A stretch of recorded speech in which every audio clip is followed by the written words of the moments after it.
Once upon a time, in a small village, a poor man lived with his wife and 6 children in a little one-room hut. They were so crowded.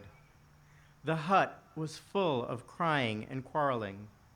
One day, when the poor man couldn't stand it anymore, he ran to the rabbi for advice. "Rabbi," he cried, "we are too crowded, and there's so much noise. Help me, Rabbi. I'll do whatever you say." The rabbi replied, "Tell me, my poor man, do you have any animals? Perhaps a chicken or 2? "Yes," said the man. "I do have a few chickens, also a rooster and a goose." "Ah, fine," said the rabbi. "Now go home and take them into your hut to live with you." "Yes, indeed," said the rabbi. "Rabbi," said the man, though he was a little bit surprised. The poor man hurried home and took the animals into his little hut. Soon, life in the hut was worse than before. Now, with the quarreling and crying, there was honking and crowing and clucking. The hut stayed just as small, and the children grew bigger. When the poor man couldn't stand it any longer, he again ran to the rabbi for help. "Rabbi," he cried, "it's terrible. It couldn't be worse. Help me, please." The rabbi listened and thought. At last he said, "Tell me, do you happen to have a goat?" "Oh, yes, I do have an old goat, but he's not worth very much." "Excellent," said the rabbi. "Now go home and take the old goat into your hut to live with you." "No, really? Do you mean it, Rabbi?" cried the man. "Do as I say at once," said the rabbi. The poor man went back home and took the goat into his hut. Soon, life in the little hut was much worse. The goat went wild, pushing and butting everyone with its horns. The hut seemed smaller, and the children grew bigger. When the poor man couldn't stand it yet another minute, he again ran to the rabbi. "Rabbi, help me," he screamed. "Now the goat is running wild." The rabbi listened and thought. At last he said, "Tell me, my good man, is it possible that you have a cow?" "Yes, Rabbi, it is true that I have a cow," said the poor man fearfully. "Go home then," said the rabbi, "and take the cow into your hut." "No," cried the man. "Do it at once," insisted the rabbi. The poor man trudged home and took the cow into his hut. Is the rabbi crazy, he wondered? Soon, life in the hut was even worse than before. Everyone quarreled, even the chickens. The goat ran wild. The cow trampled everything. The poor man could hardly believe his misfortune. At last, when he could stand it no longer, he ran again to the rabbi for help. "Rabbi," he cried, "help me, save me, the end of my world has come. There is no room even to breathe. It's worse than a nightmare." The rabbi listened and thought. At last he said, "Go home now, my poor man, and let the animals out of your hut." I will, I'll do it right away," said the man. The poor man hurried home and let the animals out of his little hut. That night, the poor man and his family slept peacefully. There was no crowing, no clucking, no honking. There was plenty of room to breathe. The very next day, the poor man ran back to the rabbi. "Rabbi," he cried, "with just my family in the hut, it was so quiet, so roomy, so peaceful. What a pleasure." I would not be surprised if you may have heard this story. It is an old Yiddish folktale. The thing about folktales is we never tire of them.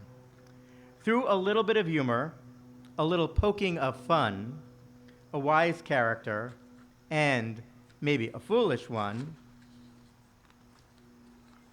a folktale transmits universal truths. And though this folktale makes no mention of Rosh Hashanah, it could not be more perfect for this year.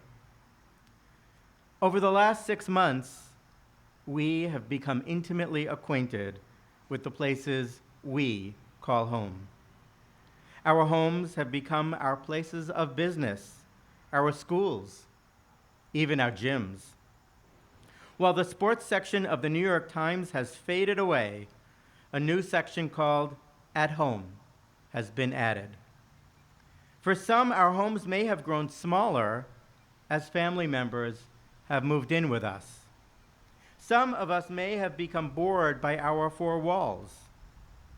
Those who spent so much time away from home for work and other obligations are discovering their homes anew, while many are discovering the people they live with.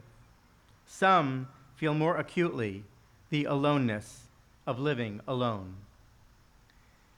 And if the items put on the curb by my neighbors are any indication, just about everyone has been purging. Whatever our situation, homes have taken the center stage in the lives of many. The places we call home have become our places of refuge, our sanctuaries. In fact, just about every day, my inbox has at least one email with the subject line, "How to turn your home into a sanctuary," or 8 simple steps to make your home a sanctuary. Open those links, and they all feature spotless, well-organized homes, flooded with natural light, a large white sofa, and artfully arranged tchotchkes.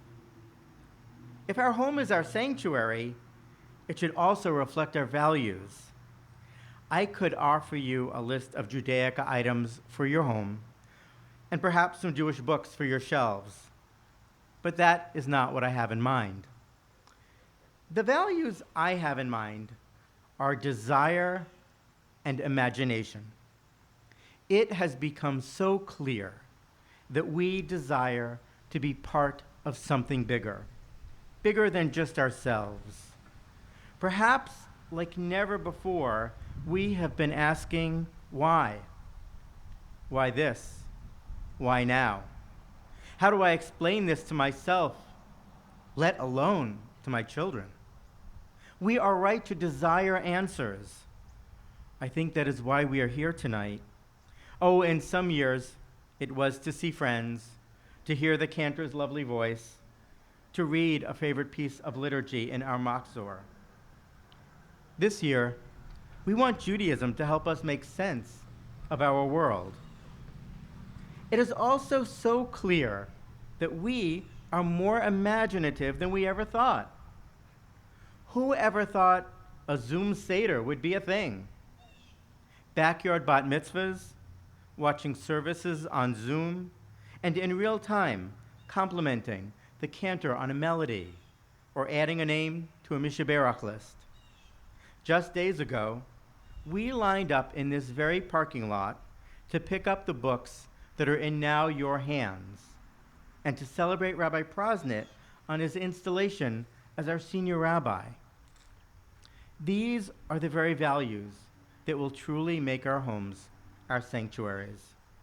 Struggling with hard-to-answer questions might be one of the most Jewish things we can do. This is the time to engage in those conversations in our homes, with each other, with the book we are holding, with the God we pray to. In Pirkei Avot, Ethics of Our Ancestors, we read that if just 2 people sit together and share words of Torah, the divine presence will dwell with them. I don't think anything could be more true right now. Many of us have limited much of our Jewish practice to what we do at our temple. But in the last few months, we have realized that we can also do Jewish at home. We have made Kiddush and lit candles at home. We have created mini sanctuaries in our living rooms and in our kitchens as we attended services from home. We have studied together online. I know we can't wait to be back in our sanctuary, but perhaps now we feel more empowered to practice Judaism right in our own homes. And here we are, on Rosh Hashanah, in our temple parking lot, and in our homes. Perhaps not like last year, but it is clear that we need to be together, and we have figured out how to do it. Just like the poor man in the story, his quiet, roomy, peaceful home was there all along. His loving family was there all along. Our sanctuaries were in our homes all along. We just had to clear out a few things, rearrange some tchotchkes on the shelves, and find that Kiddush cup. Welcome home.